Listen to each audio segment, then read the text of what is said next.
Most of you are trapped in mental poverty, and you don't even know it. You think your thoughts are you.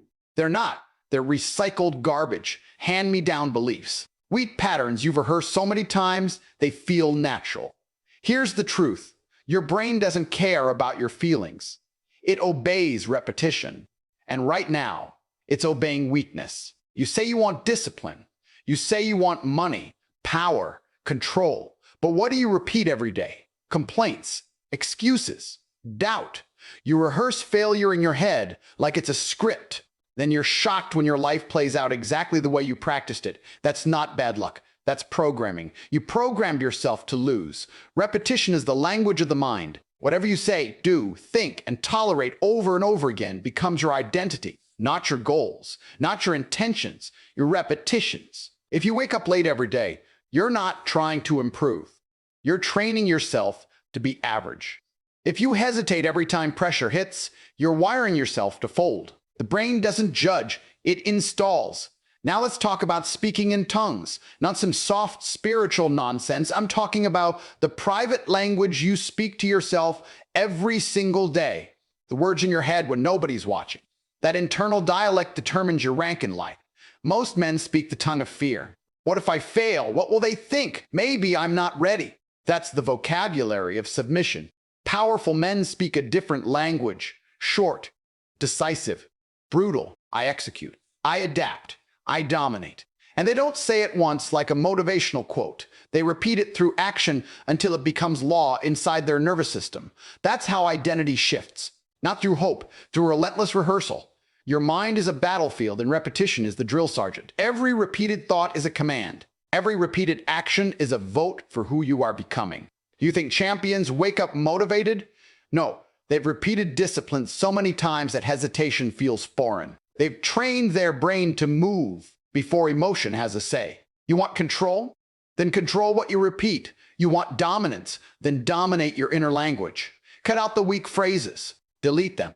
Replace them with commands. And then back those commands with action again and again until your old identity suffocates. That's how men are forged. Not by inspiration, by iteration. Repetition is ruthless. It will either build you into a weapon or cement you into mediocrity. There is no neutral. Every day you're wiring something. Every day you're becoming someone. The only question is whether you're conscious enough to choose it. Here's the part most men can't handle. You are not stuck. You are undisciplined. You are not unlucky. You are inconsistent. You don't lack potential. You lack repetition in the right direction. That's it. Brutal. Simple. True. You don't become what you want. You become what you repeat. That's the rule, not the one you post about, the one your nervous system obeys in silence. Your brain is not impressed by ambition.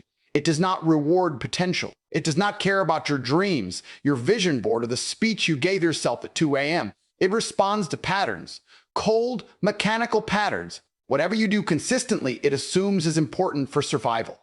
Whatever you think consistently, it assumes is truth, and it builds you around that assumption. If every morning you hit snooze, you are not just delaying a wake-up time. You are teaching your brain that comfort overrides command. If every time pressure hits, you look for distraction, you are not taking a break. You are rehearsing escape.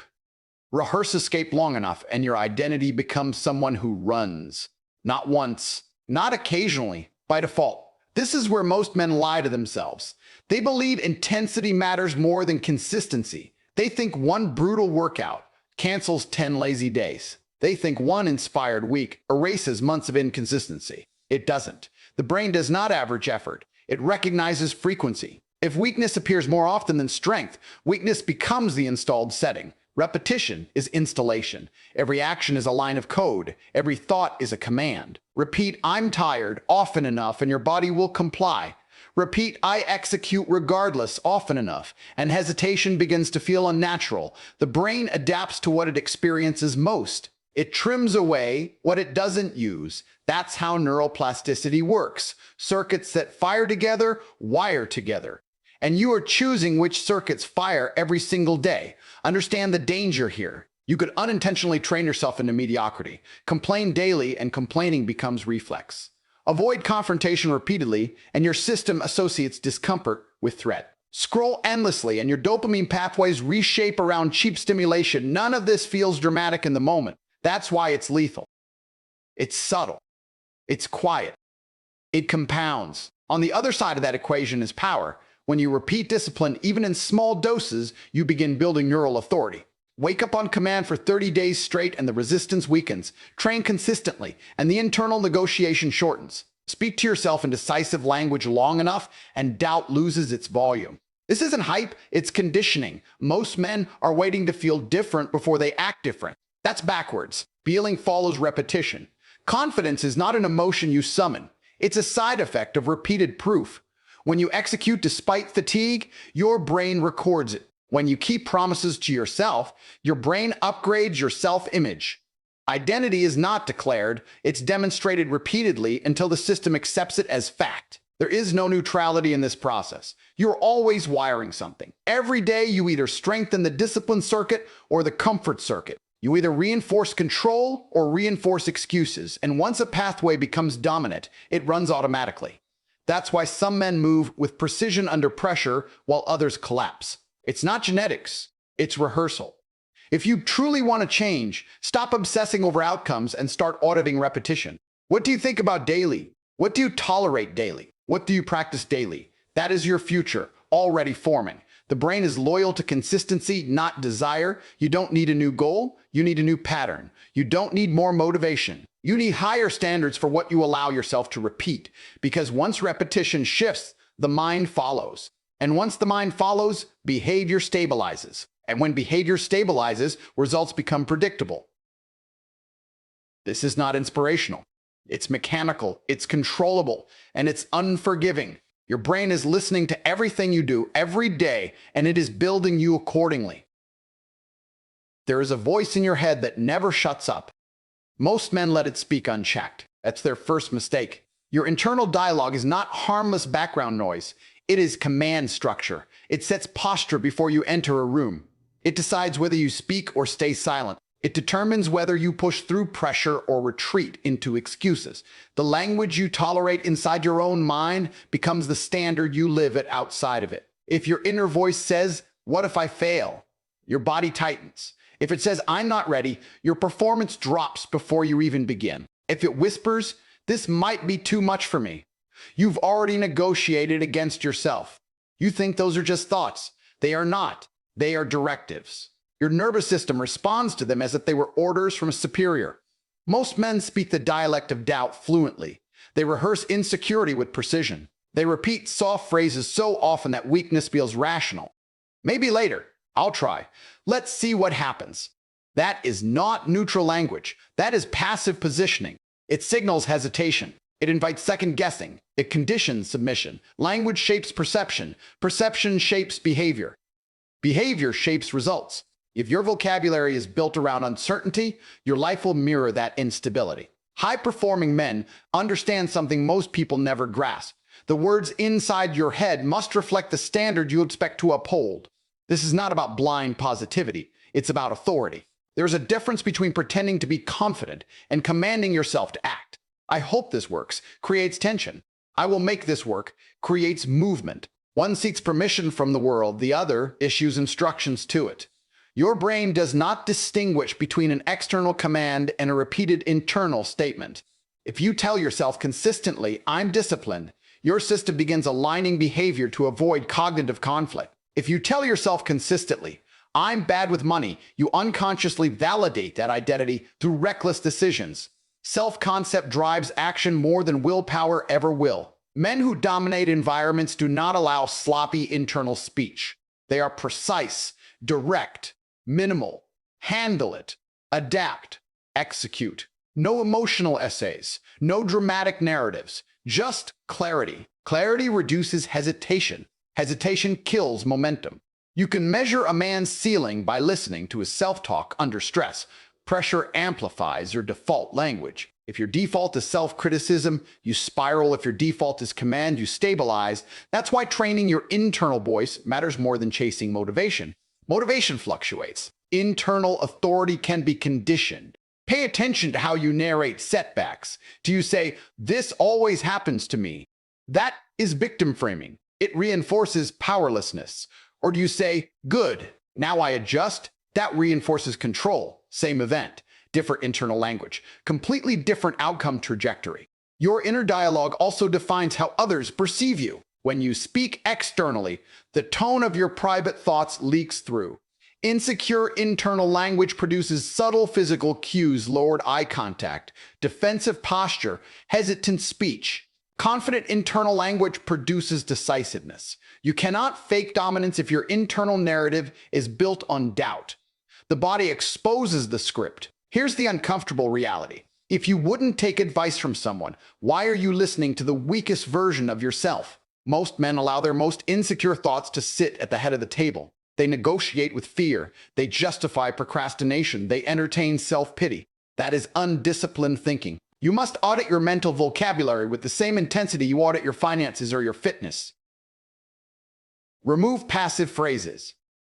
Eliminate conditional commitment. Replace "I'll try" with "I will." Replace "I can't" with "I'll find a way." Not as empty affirmations, but as operational standards. Then reinforce them with actions so the language gains credibility. The goal is alignment. When your internal voice issues commands, your behavior must comply. Each compliance strengthens authority. Each broken promise weakens it. Over time, your internal language becomes law. You stop debating yourself, you act. Control the dialogue inside your head, and you control your positioning in the world. Leave it unmanaged, and you remain at the mercy of your own hesitation. Pressure doesn't build character. It reveals training. And most men are untrained. Anyone can act focused when it's convenient. Anyone can be disciplined when they feel inspired, rested, and validated. That's not strength. That's comfort performing in good lighting. Real discipline shows up when you're tired, irritated, underestimated, and tempted to quit. That's where repetition under pressure separates men from noise. Discipline is not a personality trait. It's a conditioned response. It is the result of executing the correct behavior so many times that your system stops negotiating. When the alarm rings and you move without internal debate, that's not motivation. That's installed behavior. When stress hits and you default to structure instead of chaos, that's not talent. That's rehearsal. Most men misunderstand pressure. They think it's an obstacle. It's actually a test of programming. If you've repeated comfort more than commitment, pressure will expose you. If you've repeated avoidance more than action, pressure will magnify hesitation. The environment doesn't change you. It amplifies what you've practiced. Look at your response to fatigue. Do you slow down your standards or do you tighten them? When you're criticized, do you retreat or recalibrate? When distractions appear, do you drift or double down? These reactions are not random. They are the output of repetition. The brain chooses the most familiar pathway under stress. It does not invent new strength in the moment. High-level performers understand this. They train discipline deliberately in controlled settings so it survives chaotic ones. They do difficult tasks when they don't feel like it. They maintain structure on days when emotion suggests otherwise. They rehearse consistency until it becomes reflex. That's why they appear calm under pressure. They've been there both forward at full stand mirror on mind and body. There is a dangerous myth that discipline requires intensity. It doesn't. It requires frequency. Small acts, executed daily under mild resistance, build resilience faster than rare heroic efforts. Showing up when it's inconvenient. Wires. Endurance. Finishing tasks when bored wires. Focus. Choosing standards over comfort wires. Authority. Each repetition strengthens the pathway that says, I follow through. Under pressure, your brain seeks efficiency. It avoids uncertainty. It chooses what feels automatic. If quitting has been rehearsed more often than persisting, quitting will feel natural. If pushing through has been rehearsed more often than retreating, persistence will feel normal. That's the mechanical reality behind what people call mental toughness. Discipline under pressure also reshapes identity. When you execute despite discomfort, your self-image upgrades. You begin to see yourself as reliable. That perception influences future decisions. The next time pressure appears, you recall prior compliance. That memory reinforces capability. Confidence built this way is stable because it's evidence-based. Contrast that with motivation-driven behavior. Motivation spikes, fades, and leaves you negotiating again. Discipline, once repeated enough times under stress, reduces negotiation.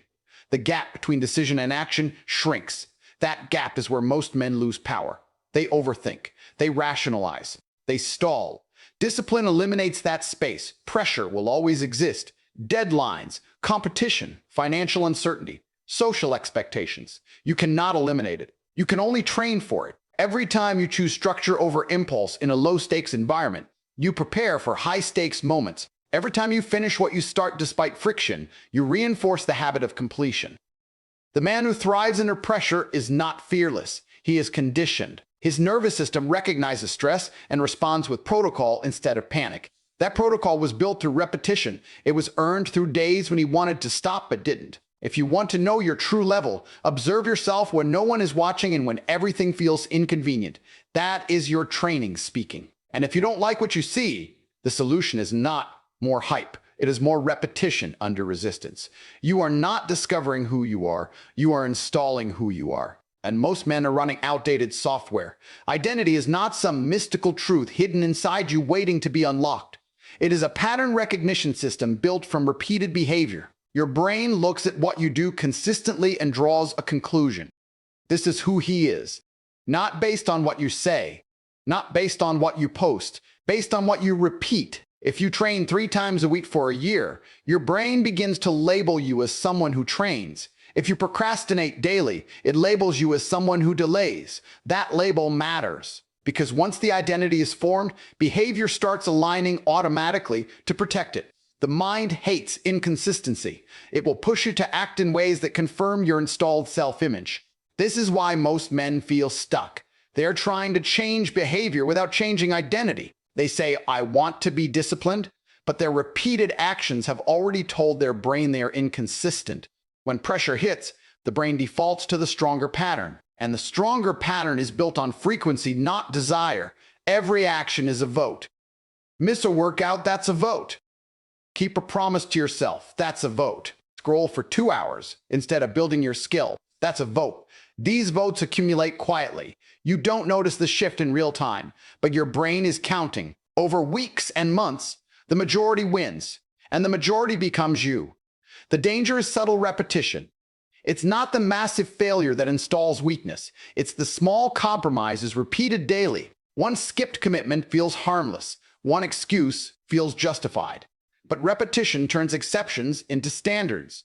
Standards turn into identity. Identity drives your ceiling. Here's the uncomfortable truth. You don't rise to your goals. You fall to your identity. If your identity is I'm trying, your results will always hover at effort without excellence. If your identity is I execute, your actions will gradually align with that expectation, not because you feel powerful, but because your brain seeks internal consistency. Changing identity requires deliberate voting in the opposite direction, not dramatic transformation, not a temporary surge, consistent proof. You must stack evidence that contradicts the old narrative.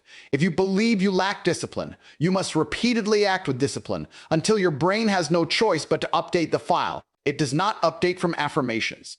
It updates from patterns. This is why elite performers obsess over routine. They understand that repeated structure stabilizes identity.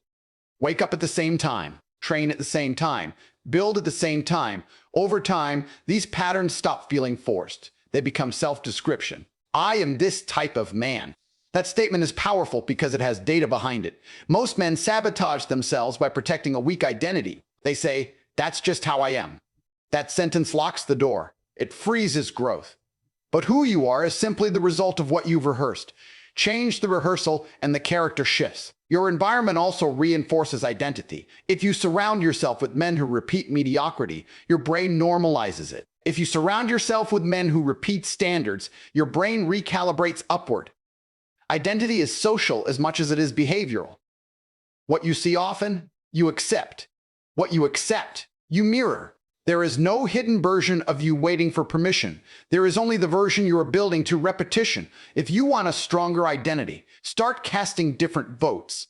Relentlessly, quietly, without drama. Because once the majority shifts, behavior follows naturally. And when behavior follows naturally, performance stabilizes at a higher level without constant internal conflict. Feelings are unstable currency, yet most men build their entire lives around them. You wake up and ask yourself, do I feel like training? You look at your workload and ask, am I in the mood to focus? You face discomfort and ask, is this worth the stress? That line of questioning already puts emotion in command. An emotion is reactive, impulsive, and inconsistent. Emotion changes with sleep, diet, weather, opinions, and random events you can't control. If your output depends on how you feel, your performance will fluctuate just as wildly. One good day followed by two mediocre ones, a burst of energy followed by a collapse. That is not a strategy. That is instability disguised as authenticity. Repetition, on the other hand, is mechanical. It does not consult mood. It does not negotiate with fatigue. It functions on pre-decided standards. When you repeat a behavior long enough, the decision-making friction decreases. You stop asking whether you feel like it. You execute because that is what you do. High performers do not eliminate emotion. They simply refuse to let it dictate standards. They may feel tired and still train. They may feel uncertain and still speak. They may feel pressure and still perform. Over time, that repeated override trains the nervous system to detach action from mood. That detachment is power. Consider how habits form. The first time you push through resistance, it feels heavy. The second time, slightly less. The 10th time, your brain begins predicting the behavior. The 50th time, it becomes normal. You are no longer relying on inspiration. You are operating on conditioning. Conditioning is stable. Inspiration is not. The danger of emotional decision-making is subtle erosion. When you skip effort because you don't feel it, you strengthen the pathway that prioritizes comfort. Each repetition of that pattern makes it easier to repeat. Soon, discomfort feels abnormal. Effort feels excessive. Standards quietly drop. Contrast that with systematic repetition. When you perform regardless of mood, you send a message to your brain. Action is not optional. Over time, your baseline shifts. Discipline becomes default. The emotional swings still exist, but they no longer determine output. You feel them without obeying them. Most men overestimate the importance of motivation because it feels intense. It creates a rush. It produces short bursts of high energy. But bursts are not structure. They are spikes. Sustainable growth is built on predictable repetition. The same behaviors executed with precision, day after day. There's also a psychological effect. When you act independently of emotion, you build self-trust. You prove to yourself that your commitments are stronger than your impulses. That proof accumulates. Self-trust stabilizes confidence far more effectively than hype ever could. You stop doubting whether you will follow through because you have evidence that you do. Emotion-driven living also makes you reactive to external stimuli. Praise lifts you. Criticism crushes you. Market fluctuations shake you. Social dynamics distract you. When repetition is your anchor, external noise loses influence. You have a schedule, you have standards, you have predetermined behavior that reduces volatility. None of this is glamorous. It is methodical, it is controlled, it is often boring. But boredom is stable. Stability compounds. Compounding produces results that appear extraordinary to people who rely on feelings. The man who wins long-term is not the most inspired. He is the most consistent. He does not wake up asking how he feels. He wakes up asking what must be done. Then he does it. Again and again, until execution becomes identity and emotion becomes background noise rather than commander. You are not trapped. You are undertrained. That distinction should irritate you. Most men prefer the narrative of limitation because it protects their ego. If you're stuck, it's the economy. It's your background. It's bad luck. It's other people. That story is comfortable. It removes responsibility, but comfort never built power. The truth is harsher and far more useful. Your current ceiling reflects your current conditioning. Undertrained means you have not repeated the right behaviors long enough, intensely enough, or consistently enough to rewire your standards. That's it. No drama, no destiny.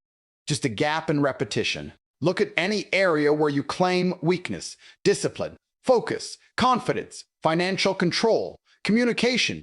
Then ask a brutal question. How many high-quality repetitions have you actually completed? Not attempts, not intentions. Measure consistent execution under resistance. Most men go silent at that point because the answer exposes the myth. Skill is repetition refined. Strength is repetition under load. Confidence is repetition with proof. If you lack these, it is not because you are incapable. It is because you have not trained at the frequency required to make the trait automatic. Automatic is the key. Until a behavior becomes automatic, it competes with comfort. Your brain prioritizes efficiency. It defaults to the most practiced pathway. If distraction has been rehearsed more than deep work, distraction will win. If impulsive spending has been rehearsed more than controlled investing, impulse will win. The system is not biased against you. It is loyal to your training history. Undertrained men rely on emotion to compensate. They wait to feel ready. They wait for clarity. They wait for momentum. That waiting period becomes a lifestyle. Meanwhile, the man who is training daily does not wait. He executes small, structured actions that compound. He does not appear extraordinary in a single moment. He becomes extraordinary through accumulation. There is also a tolerance component. Training expands capacity. The more you expose yourself to difficulty, the less threatening it feels. Public speaking terrifies the untrained. After 50 repetitions, it stabilizes. Early mornings feel brutal to the untrained. After 60 days, they normalize. Pressure suffocates the untrained. After repeated exposure, it sharpens focus. What you call anxiety may simply be unfamiliarity. What you call limitation may simply be low repetition count. You do not fear what you've mastered. You fear what you've avoided. Avoidance preserves weakness. Exposure builds capability. The uncomfortable reality is that training is monotonous. It lacks applause. It requires showing up when no one is watching. That's why most men never complete enough cycles to see transformation. They want rapid identity shifts without enduring the boring repetitions that install them. Undertrained also means underconditioned in standards. If you consistently allow mediocrity, mediocrity feels acceptable. If you consistently enforce excellence, excellence becomes baseline. Standards are built through repetition, just like skills. What you tolerate repeatedly becomes your threshold. There is power in accepting this responsibility. If your current level is a function of training, then it is adjustable. Increase frequency, increase quality, increase resistance, track your repetitions, measure your output, reduce negotiation. Over time, your capacity expands whether you feel it or not. You don't need a breakthrough moment. You need more reps, more days where you execute despite friction, more instances where you choose long-term gain over short-term relief, more cycles completed without emotional dependency. The man who understands he is undertrained stops complaining and starts conditioning. He treats his weaknesses as undeveloped muscle, not permanent identity. He does not ask whether change is possible. He asks how many repetitions it will require. Then he begins. So decide the language you're going to speak in your own head. Decide the actions you're going to rehearse until they become automatic. Then repeat them with the obsession of a man who refuses to be ordinary. Because once your mind is rewired, you don't need motivation. You become the type of man who executes without permission. And when that switch flips, when discipline becomes default and dominance becomes instinct, you won't need to announce it. The world will feel it. Repetition is the lever. Pull it correctly and you rise. Ignore it and you decay. Choose carefully. Then repeat like your life depends on it. Because it does.